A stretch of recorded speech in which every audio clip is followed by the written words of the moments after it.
지금부터 본격적으로 데모데이 일부 순서를 시작해 보겠습니다. 여러분 모두가 알고 계실 겁니다. 최근 챗 GPT의 AI 기술이 정말 화제가 되고 있는데요. 금융 분야에서도 이 AI 기술을 접목한 서비스들이 발전을 거듭하고 있습니다. 바로 이러한 점을 다뤄보는 오늘의 주제는 AI 파이낸스 2.0이 될 텐데요.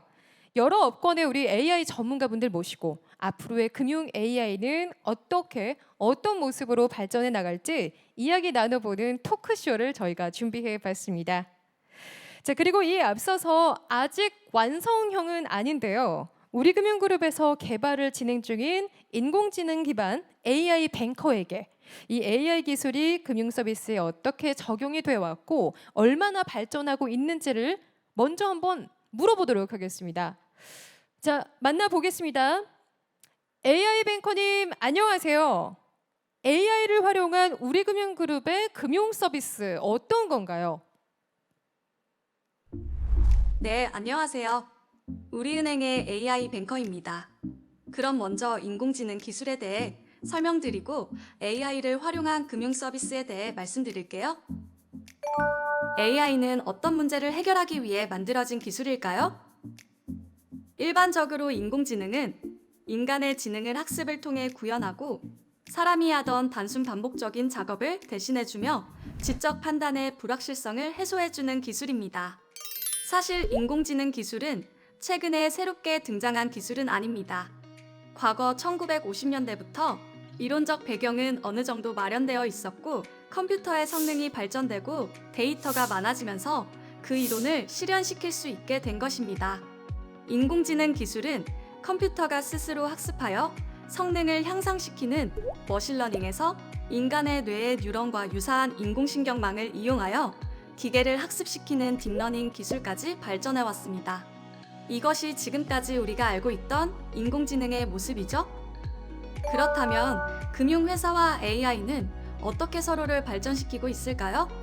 AI는 수많은 데이터를 학습하는 과정을 통해 만들어지고 재학습을 반복하면서 더 높은 수준으로 발전할 수 있습니다. 금융회사에서는 AI에 활용할 만한 많은 데이터가 예전부터 축적되고 있었습니다.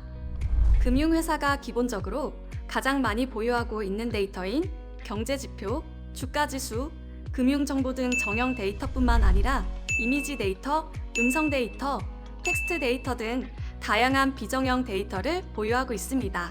우선 은행에서는 정형 데이터인 시장지수, 금융정보 등을 활용하여 고객의 자산 관리를 위해 인공지능을 활용하고 있습니다. 또한 은행에서는 AI 기술로 이미지, 음성 등의 비정형 데이터도 다양한 영역에서 활용하고 있습니다. AI 기술의 발전에 따라 고객이 제출한 서류의 원본, 신분증, 영수증, 사람의 얼굴 등의 이미지를 활용해서 사람이 일일이 확인해야 하는 각종 서류 및 영수증의 정보를 분석하여 여러 수작업을 자동화하고 있습니다.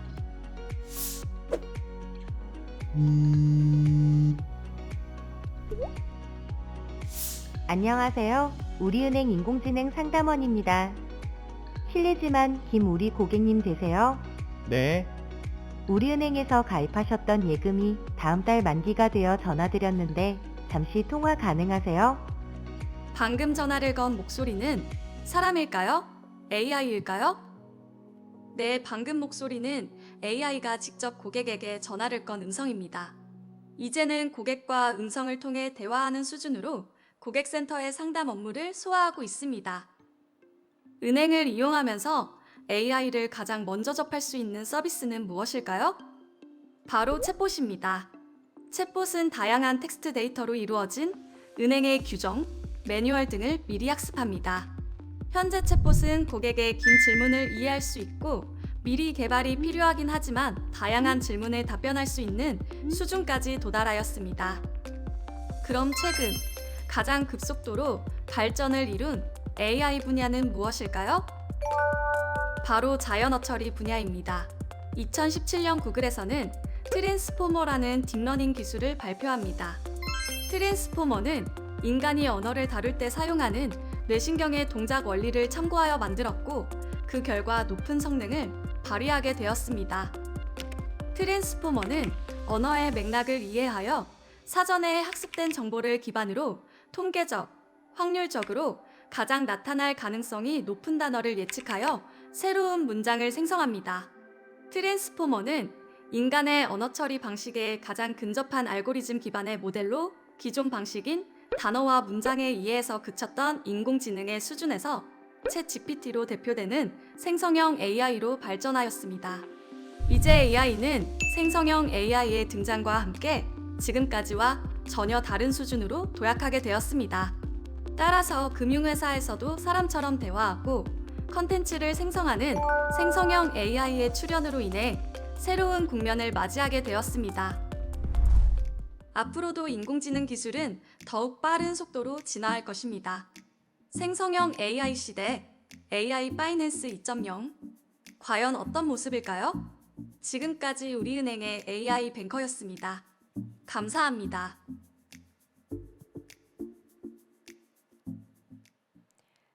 여러분 박수 한번 부탁드립니다. AI 뱅커 고맙습니다.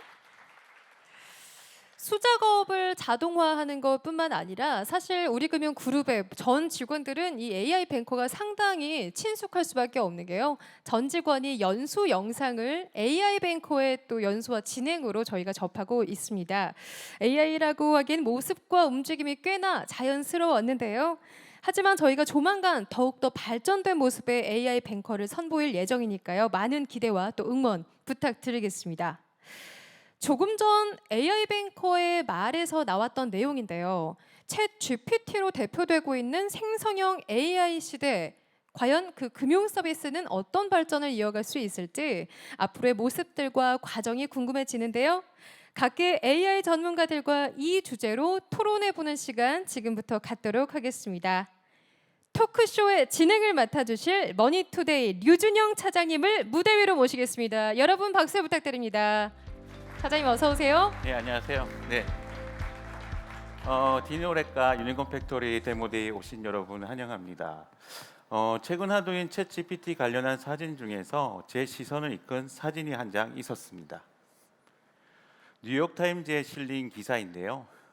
냉장고 내부를 들여다본 챗 GPT가 남은 재료로 어떤 요리를 할 수 있는지 레시피를 안내해 주는 장면입니다. 제가 이걸 본 순간 냉장고를 부탁해 인간 셰프와 인공지능 셰프 간의 대결이 바로 이때처럼 일어날 수 있을 거라는 생각을 했었습니다.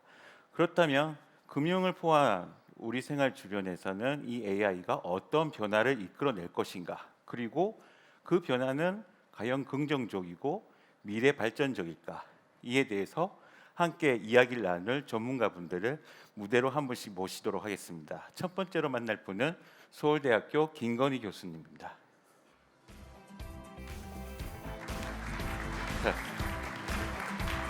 교수님 안녕하세요. 예, 안녕하세요. 서울대에서 AI 관련한 학습을 예. 하고 계신데 예.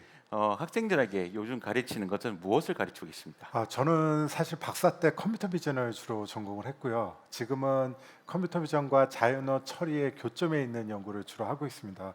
그래서 요즘 멀티모달 AI라는 얘기를 많이 하는데, 그래서 뭐 예전처럼 하나의 모달리티, 그러니까 뭐 비전이면 사진, 아니면은 자연어면 텍스트, 음성, 이런 식의 서로 다른 모달리티를 따로 연구하는 게 아니라 이걸 통합적으로 이해하고 생성할 수 있는 인공지능을 만드는 그런 연구를 좀 하고 있습니다. 네, 교수님은 교수님이기도 하지만 이 자리에 오신 주인공들과 같은 창업가이기도 하신데요.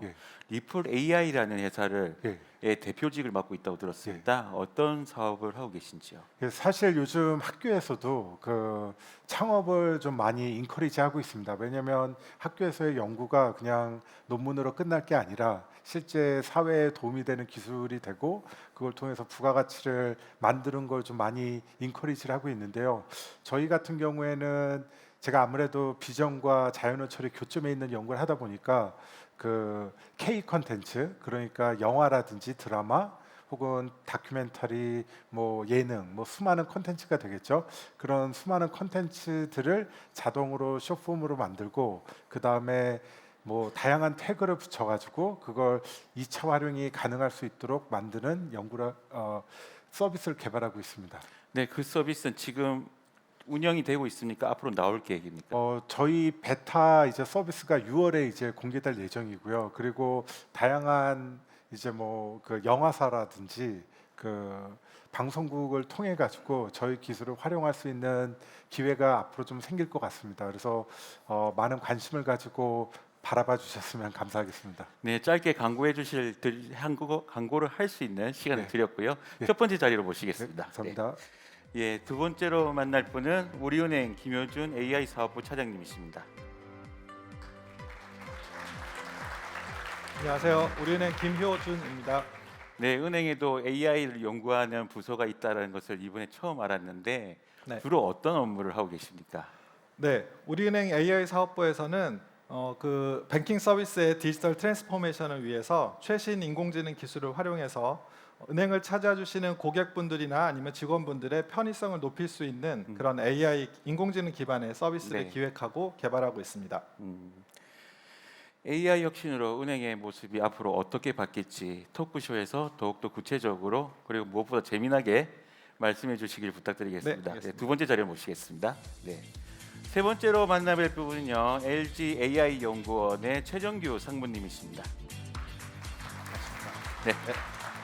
상무님, 이번에 LG AI 연구원이 설립 2주년을 맞았다고 들었고요. 무엇보다도 AI 디자이너와 사람의 디자이너 같이 옷을 만든다거나 그리고 배터리에 최적화된 그런 화합물 소재를 찾는 등 그런 여러 가지 성과를 얻었다고 들었습니다. 그 성과 뒤에는 초거대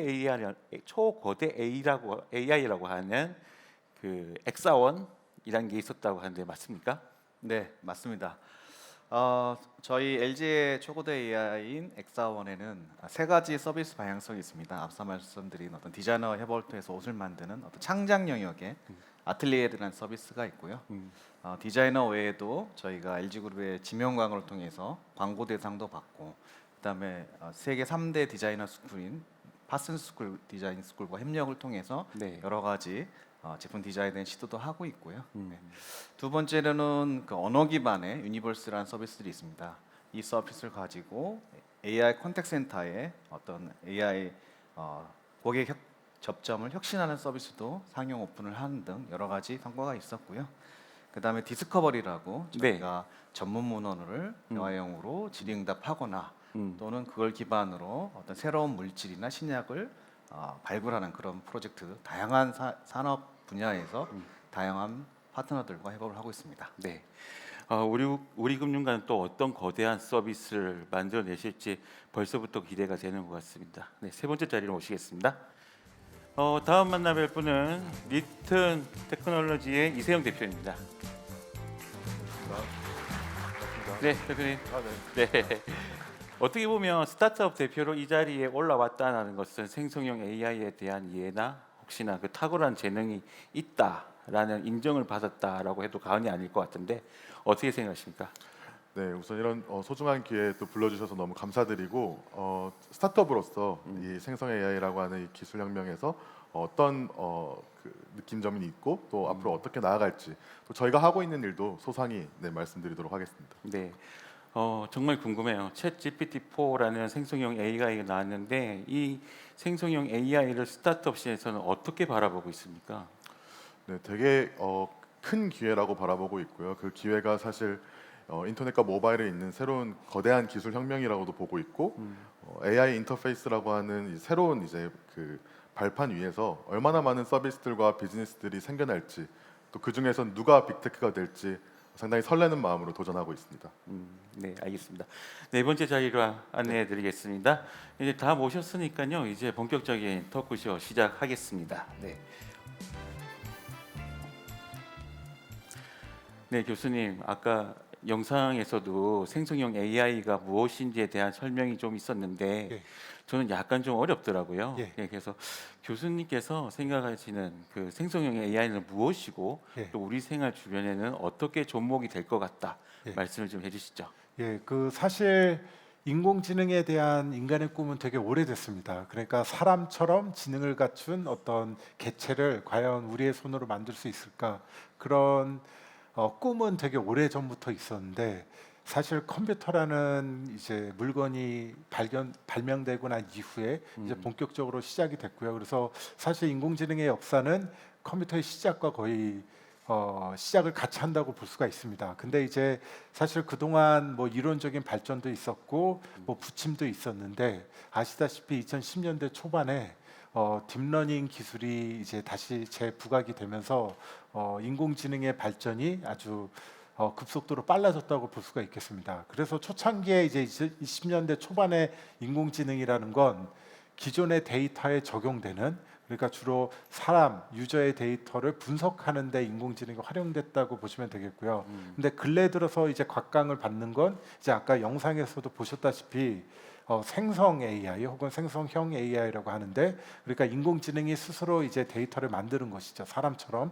그래서 뭐 텍스트라든지 음성이라든지 혹은 사진이라든지 혹은 뭐 음악도 가능할 거고요. 그래서 다양한 모달리티의 데이터를 이제 인공지능이 스스로 만들 수 있게 됐다, 그렇게 이제 보실 수 있겠습니다. 그래서 여러분들이 뭐 가장 많이 알고 있는 거는 작년 11월에 나온 챗GPT라고 할 수 있겠고요. 근데 뭐 그 외에 달리라든지 보시면 뭐 사람이 명령한 텍스트에 따라서 이미지를 생성을 한다든지, 그리고 뭐 요즘에는 사람에게 되게 어려운 태스크인 뭐 번역이라든지 혹은 코드를 작성해 준다든지 혹은 뭐 브레인스토밍을 해준다든지 혹은 일정표를 만들어줘, 자기소개를 써줘, 이런 다양한 분야에서 예전보다 아주 높은 성능을 이제 도달할 수 있었기 때문에 사실 인공지능의 활용성은 근래 들어서 다시 갑자기 크게 향상됐다, 그렇게 볼 수 있겠습니다. 네. 그렇다면 은행에선 이 AI 서비스를 어떻게 접목하고 있는지가 궁금한데요. 김효준 차장님, 네. 어떤 서비스들을 기획하고 또 업무에 활용하려고 하십니까? 네. 현재 은행에서는 뭐 업무 전방위적으로 인공지능 기술을 활용하고 있습니다. 물론 앞에서 이제 영상에서 좀 보셨겠지만 데이터 유형별로 좀 본다면요, 일단 수치 등의 뭐 정형화된 데이터를 활용하는 부분, 그리고 대화 같은 텍스트를 활용하는 부분, 그리고 뭐 이미지 인식 같은 서류 인식 같은 이미지 부분, 그리고 뭐 통화 내용 등의 음성, 이렇게 네. 다양한 데이터를 활용을 하고 있고, 현재는 그 각 데이터별로 좀 저희가 모델을 구축하고 솔루션을 만들고 이걸 서비스화해서 저희가 네. 이제 고객들에게 선보이고 있습니다. 그래서 저희가 이런 기술들을 통해서 뭐 더 효율적으로 가는 부분도 있고, 아니면 예전에는 하지 못했던 그런 부분들을 찾아내는 그런 서비스도 저희가 보여드리고 있고요. 아마 여러분들 주변에 이미 인공지능이 적용되어 있는데 네. 느끼시지 못하시는 부분도 상당히 있으실 거라고 생각이 돼요. 네네. 만약 뭐 챗봇, 콜봇 이런 거 이제 워낙 얘기를 많이 듣고 하니까 잘 맞습니다. 아실 텐데, 네. 좀 간접적으로 본다면은 저희가 이제 대출 신청을 할 때 뭐 고객의 신용도 평가에 있어서 좀 더 뭐 통신사나 다른 정보를 활용해서 좀 대안 신용 평가, 부가적인 정보를 활용한다든지, 네. 아니면 대출 신청에 사기성이 있는지 저희가 사기성까지. 네, 네. FD 프라우드 디텍팅이라고 음. 사기성 여부를 저희가 검출해 내거나, 네. 아니면은 저희 카드 승인 요청이 왔을 때 이게 과연 정상 요청인지 아니면 부정 사용인지 이런 부분들을 판단하는 이런 데도 지금 많이 적용이 돼 있고, 이런 기술을 통해서는 저희가 기존에 잡지 못했던 이런 부정권들을 잡아내는 그런 효과 등을 보이고 있습니다.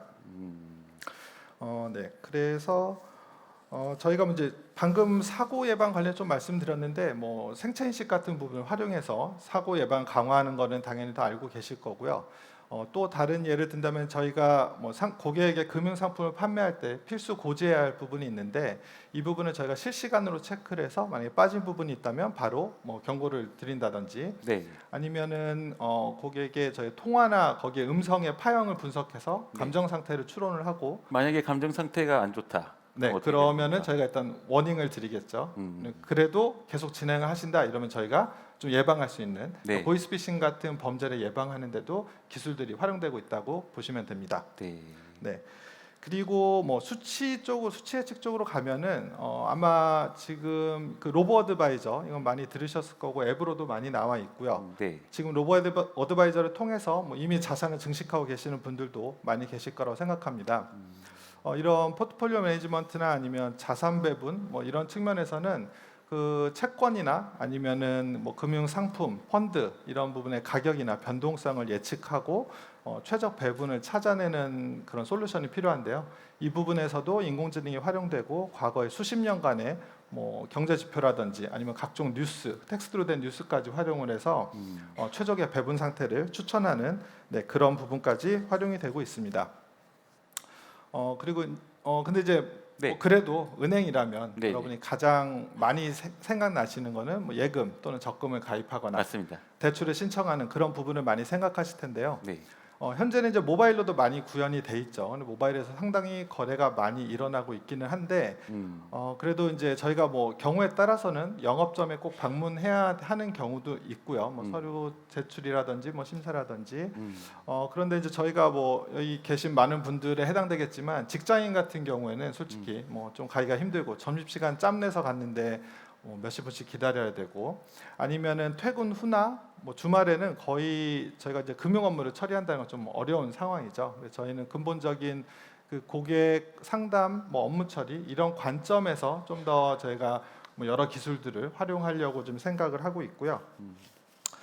지금 한 가지 저희가 이제 챗봇을 통해서도 진행을 하고 있는데 이 챗봇이 제가 한 5년 전부터 이제 챗봇을 뭐 기획하고 개발하고 쭉 운영을 해오고 있는데 조금은 약간은 단점이 있습니다. 상당히 파워풀하죠. 많은 그렇죠. 기능들을 사람을 대신해서 깔끔하게 처리해 주지만 네, 맞습니다. 약간의 단점이 있다면은 미리 이제 고객이 예상 들어올 질문이나 아니면 우리의 답변들이 미리 준비가 좀 되어 있어야 하고 그리고 상당히 많은 정보를 활용하는데 이 정보의 현행화가 좀 돼야 됩니다. 그러니까 그 정보가 업데이트되면은 바로바로 좀 시스템의 업데이트가 돼야 되는 그런 좀 어려움이 있고요.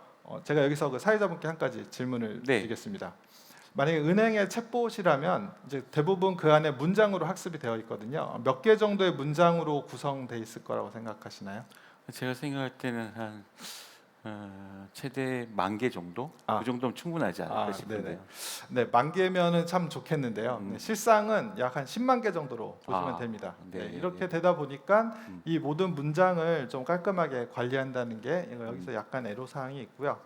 근데 이제 이렇게 처음 챗봇을 구현할 수 있는 인공지능 기술이 나오고 지금 약 5년이 지났는데 그 사이에 또 비약적인 그 자연어 관련한 그 발전이 있었죠. 뭐 최근에 뉴스에 계속 나오는 챗GPT, 다들 알고 계시는 그 부분인데요.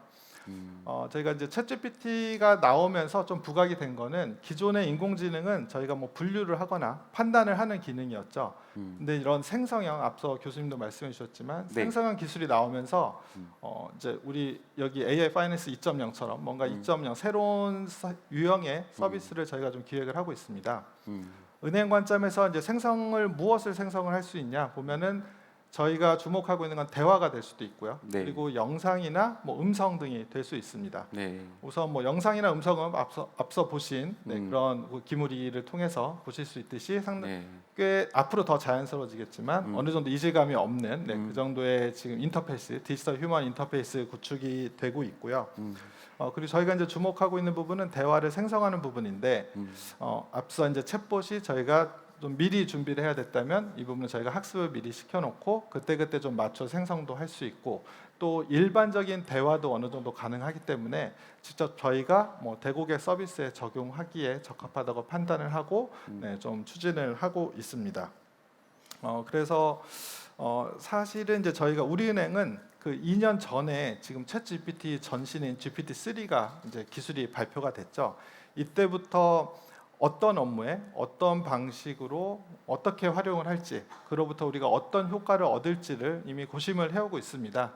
그래서 저희가 지금까지 이제 얻은 결론은 저희가 구현하고자 하는 그 고객 상담과 아니면 업무 처리와 관련된 그런 대화 내용 등을 저희가 이제 데이터로 자산화를 하고요. 그 데이터를 전처리를 통해서 이제 컴퓨터가 학습할 수 있도록 변환을 하고 이를 이제 저희가 파운데이션 모델이라고 하는 그 대형 언어 모델에 학습을 시켜서 좀 금융에 특화된 그런 언어 모델을 개발을 했습니다. 그래서 이 모델을 기반으로 저희가 이제 좀 고객과 소통할 수 있는 그러면서 뭐 다양한 정보를 활용하기도 하고 아니면 행내에 저희 다양한 서비스나 시스템이 있거든요. 그쪽과 연관해서 이 고객의 정황에 가장 걸맞는 정보를 제공하고 뭐 때로는 마케팅도 할 수 있는 이런 종합적인 서비스를 지금 구상하고 있는 상황입니다. 네, 그래서 이런 서비스와 함께 저희 앞서 보여드린 디지털 휴먼 인터페이스와 결합해서 뭐 다양한 채널에 꼭 뭐 오프라인 아니더라도 온라인, 오프라인 이 모두에 저희가 좀 적용할 그럴 계획을 가지고 있습니다. 네, 뭐 그러면서 이제 저희 정확도가 아무래도 금융 업무다 보니까 상당히 중요한데요. 저희 정확도 확보를 위해서도 저희가 좀 파악된 문제점들을 좀 대응할 수 있는 그런 안전 장치도 함께 좀 구비하고 있는 그런 상황입니다. 그래서 저희가 이제 챗봇의 그 진화된 형태의 고객 상담이 가능한 이런 서비스들을 지금 구현을 하고 있다고 보시면 됩니다. 네, 우선은 저희가 좀 업무 중에 일부 좀 작은 업무에서 시작을 하지만요, 점차 그 업무 커버리지를 좀 넓혀가고, 그리고 뭐 그 인공지능 모델은 계속 학습을 통해서 성능이 좋아지기 때문에 지속적인 학습을 통해서 좀 더 뭐 완성도 높은 고객에게 기여할 수 있는 그런 서비스를 만들려고 저희가 네, 계속 노력하고 있습니다. 그래서 궁극적으로는 저희 우리 금융 그룹의 그 전 계열사가 하나가 돼서 네. 진짜 고객에게 진정한 금융 비서가 될 수 있는 그런 AI 뱅커를 구현하겠습니다. 알겠습니다. 마치 챗 GPT-4한테 물어보고 거기에 대한 대답을 듣고 있는 듯한 그런 느낌을 제가 받고 있는 한데요. 지금 외부에 계신 분도 있겠지만 우리금융그룹 내 직원분들도 아마 이 자리에 계실 것 같은데 AI 사업부에서 정말 많은 일을 하고 있구나. 특히나 사기성을 찾아내서 발견한다든지 그런 식의 안전적인 부분은 정말 중요한 것 같고요.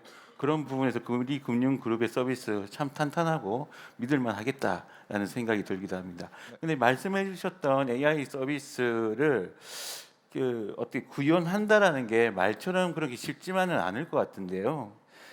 최종규 상무님, 이 개발단에서의 얘기를 좀 해주시죠. 네, 앞서 김효준 차장님께서 금융에서 어떤 AI를 하시고 계시고 계획 등을 말씀해 주셨는데요. 저는 이제 최근에 핫 이슈가 되고 있는 생성형 AI를 중심으로 좀 준비하고 있는 내용에 대해서 말씀드리고자 합니다.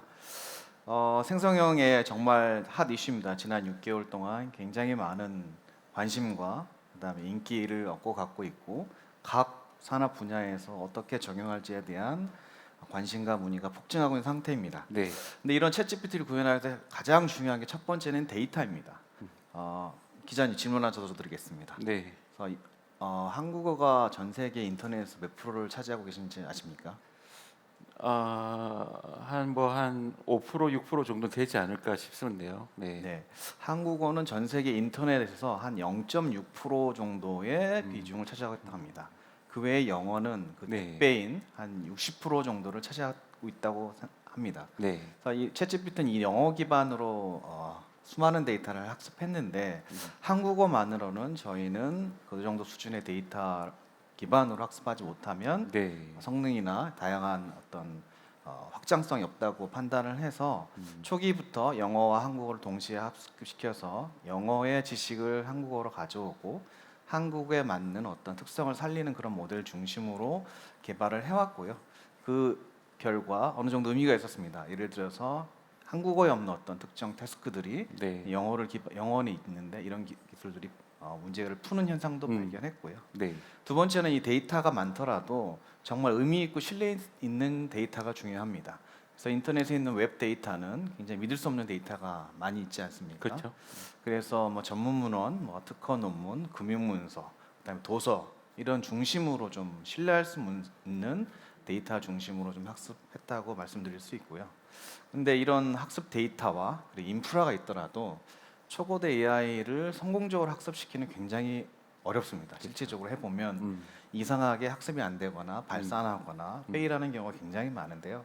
저희도 처음 1년간은 굉장히 많은 어려움이 있었습니다. 이게 도대체 해석이 어려운 게 네. 결과가 이렇지만 그 원인이 굉장히 많은 인프라와 병렬 처리를 하기 때문에 어디서 원인이 오류가 나는지 파악하기까지 굉장히 많은 시간이 걸립니다. 그다음에 한 번 학습할 때 걸린 시간이 보통 2-3달 걸리기 때문에 한 번 실패하면 1분기를 날려버린 결과가 되는 거죠. 그만큼 굉장히 많은 노하우가 필요하다고 판단되고요. 저희 LG AI 연구는 이제 만 2년이 이제 초고대 개발이 넘어섰는데 굉장히 많은 시도 끝에 이제 글로벌 수준의 어떤 학습 노하우를 갖추었다고 말씀드릴 수 있습니다.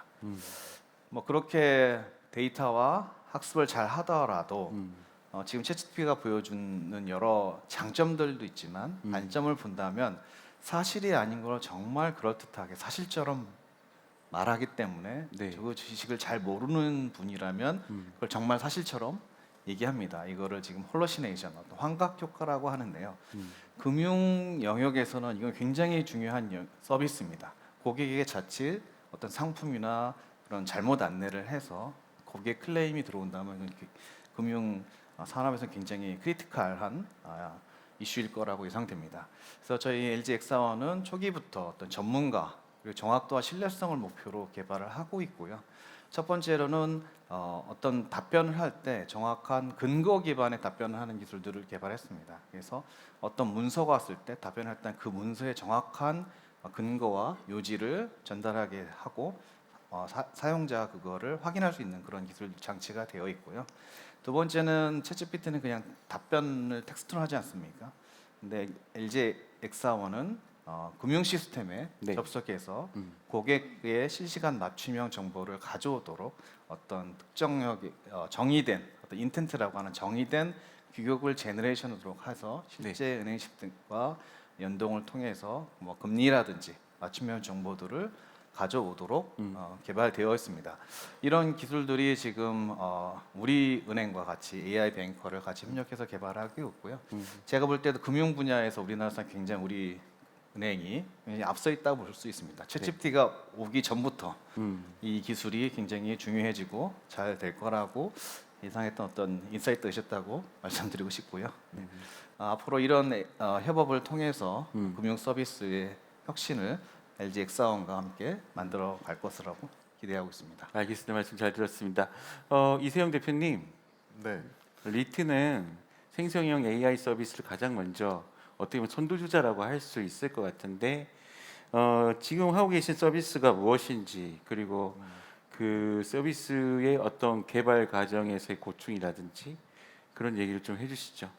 네, 저희 리튼 테크놀로지스가 지금 리튼 테크놀로지스는 사실 GPT-2와 같이 아직은 생성 모델들의 크기가 충분히 크지 않고 또 성능 또한 충분히 완전하지 않을 때부터 이 생성 기술을 이용해서 사람들의 뭐 표현의 병목을 해결해주거나 장문을 도와주는 그런 솔루션들을 만드는 데 관심이 많았던 팀입니다. 저희가 이 생성 AI라는 기술 스택을 이제 채택하고 나서 이후에 이제 펼쳐졌던 일들은 GPT-3라든지 그리고 점점 이 모델 크기와 전체적으로 모델 크기에 대한 확장과 성능이 이제 계속 연관되어 있다라는 것들을 증명하면서 이 시장 자체가 이제 엄청나게 성장을 할 수 있었는데요. 저희는 그 과정에서 어떻게 하면 이 기술을 더 빨리 사람들의 그런 일상이나 또 실무자들의 책상으로 가지고 갈 수 있을지 그런 것들을 계속 고민해 왔습니다. 그래서 저희가 작년 11월에 이 디노랩에 이제 선정이 됐었는데 작년 11월 그 저희 사업 계획서를 보고 또 그때 저희가 실제로 운영하던 서비스를 보면 작년 11월에 이제 챗GPT가 아직 등장하기 전이었거든요. 그래서 그때 저희는 당시 이제 GPT-3 이후로 2년 동안 해외에서 가장 많은 유저를 확보하고 또 가장 많은 매출을 발생시켰던 좀 증명된 비즈니스 모델, 바로 카피라이팅을 하는 서비스로 시작을 했습니다. 그래서 저희는 카피라이팅이라는 것 자체가 이제 뭐 비즈니스 글쓰기들이었는데 예를 들어 뭐 제품에 대한 간단한 입력만, 키워드 입력만 해줘도 그 제품에 최적화된 그 후킹하는 문구라든지 카피라이팅이라든지 뭐 세일즈 이메일이라든지 그런 것들을 모두 이제 생성해줘서 그런 중소상공인분들이나 커머스 셀러분들의 어려움들을 도와주는 서비스로 시작을 했고요. 근데 저희 리튼이 이 서비스를 계속 만들면서 생성 AI의 기술 발전들을 보면서 계속 느꼈던 거는 이 기술이 너무나도 빨리 발전하고 또 생성 모델들의 수많은 생성 모델들이 쏟아지기 시작했습니다. 네. 비단 텍스트뿐만 아니라 이미지나 최근에 영상이나 뭐 3D 다양한 모델들이 쏟아지기 시작했는데 이런 생성 모델들의 그 등장이 리튼을 뭐 대체하거나 리튼을 구식으로 만드는 게 아니라 네. 리튼의 가치가 함께 높아질 수 있는 그런 플랫폼을 꿈꾸게 됐고요. 네. 그래서 저희가 올해 초부터는 리튼 2.0을 이제 선언을 하고 한 곳에서 수많은 생성 모델들을 쉽게 활용할 수 있고 네. 접근성을 높이고 개인화를 시켜주는 그런 플랫폼으로 발전을 하고 있습니다. 네. 최근에 또 리튼 2.0이라는 서비스를 또 내놓으셨던 것 같은데 리튼 2.0은 혹시 금융권과의 어떤 시너지를 기대할 수 있습니까? 네, 저희는 이제 인터페이스 관점에서 협업할 수 있고 시너지를 낼 수 있는 부분들이 많을 거라 생각을 하는데요. 앞서서 제가 이제 소개드렸던 것처럼 이 기술 혁명은 이제 인터넷과 모바일을 잇는 이제 인터페이스 혁명에 가깝다라고 말씀을 드렸었는데 그 이유가 각 이제 그 기술 혁명 때를 보면 이 사람들이 가장 많이 사용하는 이제 첫 화면이 바뀌었습니다. 그리고 또 그 화면의 구성들이나 그 화면을 그 서비스를 작동하는 방식 자체가 바뀌었는데요. 어떻게 보면 AI 파이낸스 2.0에서 지금 얘기하고 있는 것도 그렇고 또 이 생성 AI가 가지고 올 이제 인터페이스 변화라는 것은 이제 AI 인터페이스가 될 텐데 아까 말씀드렸던 것처럼 첫 화면을 또 차지하는 서비스들도 나올 거고 리튼 또한 그런 서비스가 되려고 이제 되게 빠르게 노력하고 도전하는 단계에 있는데 그런 서비스가 되었을 때 유저들이 쉽게 저희가 지금 최근에 이제 유저 수가 계속 증가를 하면서 유저의 이제 발화 데이터를 보면 점점 더 일상적인 그런 니즈들을 해결하려고 하는 유저들의 인풋이 많이 들어오고 있습니다. 그래서 이 기존의 생성 모델은 기학습된 사전 학습된 내용 안에서만 답변을 하기 때문에 이 세상과 연결이 좀 불가능했었는데요. 네. 최근 이런 것들이 이제 플러그인이라는 기술이라든지 뭐 다양한 이 생성 AI한테 도구를 쥐어주는 방식으로 해결을 하고 있는데 저희 리튼 또한 그런 기술들을 개발을 하고 있고요. 그래서 저희 플러그인이라는 그 기술을 개발해서 지금 국내 이제 주요 서비스와 연동을 하고 있는데 이 과정에서 마찬가지로 금융과의 시너지를 크게 낼 수 있을 거라 보고 있습니다. 네. 예를 들어 환율이나 뭐 환전 같은 그런 정보들뿐만 아니라 간단하게 네. 금융 상품이나 또 쉬운 금융 콘텐츠 같은 것들이 개인화돼서 유저들한테 계속 추천된다면 이 기존에 있는 금융 서비스들에 더 쉽게 연동될 수 있고 또 유저들의 새로운 첫 화면에서 금융으로 이어질 수 있는 수많은 기회들이 있을 거라 저희는 생각을 하고 그렇게 시너지를 내고 싶은 상황에 있습니다. 네, 어떤 금융권의 AI 서비스를 위해서라도 김효준 차장님, 최정규 사무님, 이세영 대표 세 분이 만나는 일이 좀 자주 있었으면 좋겠다라는 생각이 좀 들기도 합니다. 지금까지 생성 AI 모델이 적용됐을 때 나타날 수 있는 어떤 긍정적인 변화들을 짚어봤는데요. 혹시 짚고 갈 문제는 없는가? 새로운 기술인 만큼 그 구현했을 때 생길 부작용도 아마 만만치 않을 것 같은데 교수님 뭐가 있습니까? 예, 사실 AI 기술이 빠르게 발전하고 있기 때문에 이게 뭐 현재의 한계일 수는 있습니다. 뭐 가까운 시에 풀릴 수는 있지만, 근데 현재 이제 생성형 혹은 생성 AI의 단점을 보시면 아까 최정규 상무님께서 말씀하셨듯이 할루시네이션, 그러니까 사실이 아닌 얘기를 하는 경우가 매우 많다는 거고요. 그렇게 함으로써 뭐 윤리적으로 문제가 되는 얘기를 하거나 아니면 사실과 다른 얘기를 함으로써 이제 악용될 여지도 있고요. 그 다음에 이제 확률 기반, 아까 그 동영상에도 나왔지만 확률 기반으로 응답을 생성하다 보면 정말 이제 은행 업무처럼 정답이 명확히 있는 문제. 네. 그러니까 민감한 거라도 다르게 얘기하면 절대 안 되는 그런 상황에서는 아직은 다른 방식으로 뭐 룰 베이스가 더 나을 수도 있고요. 그런 상황에서는. 그리고 또 하나는 이제 뭐 여러분들도 아시다시피 프롬프트 엔지니어라는 새로운 직업이 나온다. 뭐 그런 얘기를 들으신 것처럼 네. 여러분이 질문을 어떻게 하느냐에 따라서 응답의 퀄리티가 매우 많이 바뀝니다. 네. 사실 그거는 좋은 현상은 아니거든요. 그래서 그걸 어떻게 해결할 수 있을지, 그리고 저희가 이제 스티어러빌리티라고 얘기를 하는데 네. 응답을 응답을 저희가 원하는 대로 이제 조절을 한다든지 제어를 하는 게 가능할 것이냐, 뭐 그리고 현재 아무래도 이 영어권 이제 나라에서 개발이 되다 보니까 네. 그 언어 모델을 학습한 그 사람의 인풋이 주로 이제 영어권 사람들의 문화를 반영하는 경우가 있기 때문에 거기서 오는 편향이 있을 수가 있고요. 그리고 좀 더 실질적인 문제라고 한다면 지금은 이제 새로운 기술이 나오는 시점이기 때문에 비용 이슈가 그렇게 이제 각광을 받지는 않고 있는데 사실 예전에 사람들이 모르는 게 있었을 때는 검색을 했습니다. 근데 이제 지금은 인공지능 챗봇에게 물어보는데 사실 검색에 비하면 훨씬 많은 전기를 필요로 하고 에너지 관점에서는 안 좋고 비용이 더 많이 들 여지가 높습니다. 그래서 지금 쓰고 예. 있는 챗봇 서비스가 무료 버전도 있지만 유료 버전도 있잖아요. 예, 예. 지금 그 유료 버전보다 훨씬 더 비싸게. 훨씬 더 비쌉니다. 그래서 뭐 저희 같은 경우에는 저희 연구실 얘기지만 뭐 논문 하나 쓰기 위해서 GPT 그러니까 오픈 AI에 뭐 몇 천만 원을 쓰는 경우도 있고, 그러니까 API를 쓰시면 이제 토큰별로 그러니까 단어별로 과금이 되거든요. 네, 그래서 네. 나중에는 이제 특별한 목적으로 쓰신다고 하면은 굳이 그 오픈 AI의 그 챗봇을 쓰는 게 너무 비싼 솔루션일 수도 있습니다. 왜냐면 걔는 뭐 자소서를 써준다든지 뭐 시를 써준다든지 온갖 일을 다 해주는데 여러분은 그런 기능까지 필요 없을 수가 있겠죠. 네. 그렇다 그러면 좀 스페셜라이즈된 작은 버전이 더 좋을 수는 있을 것입니다.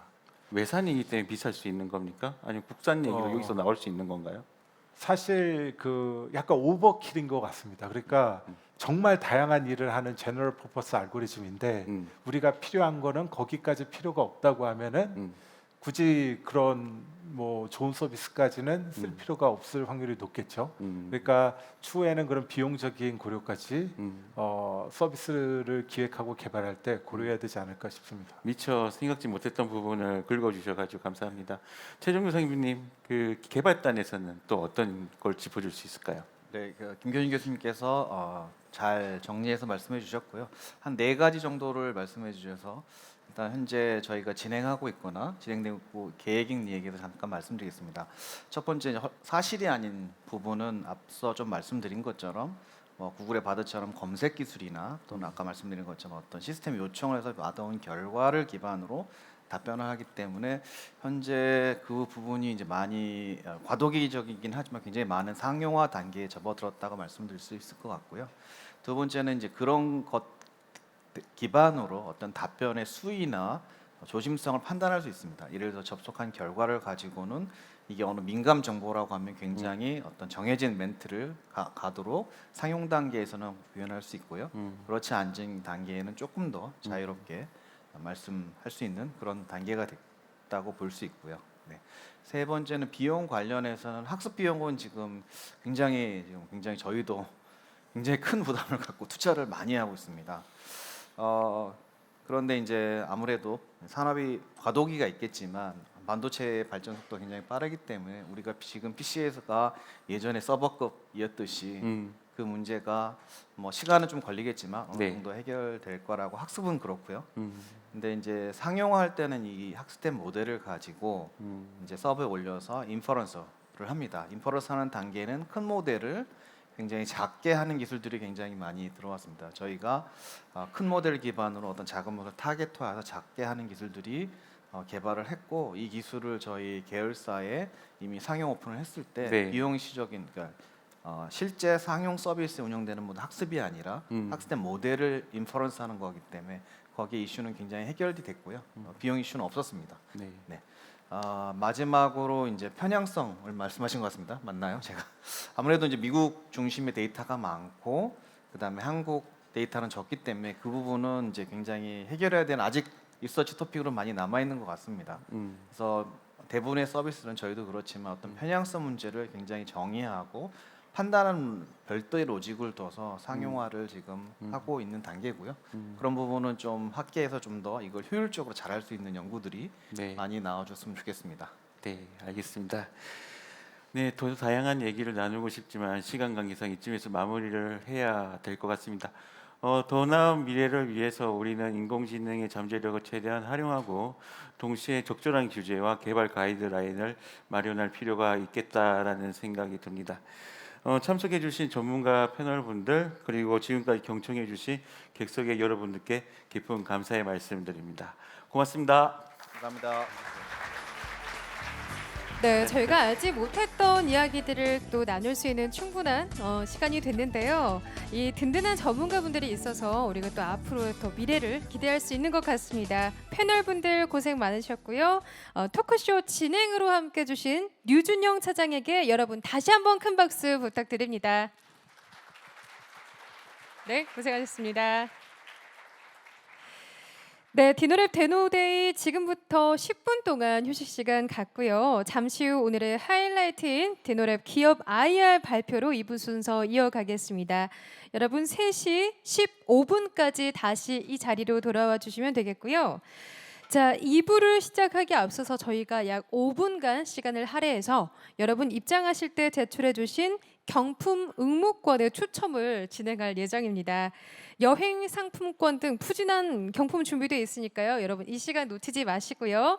3시 15분까지 다시 자리로 돌아와 주시기 바랍니다. 2부에 뵙겠습니다.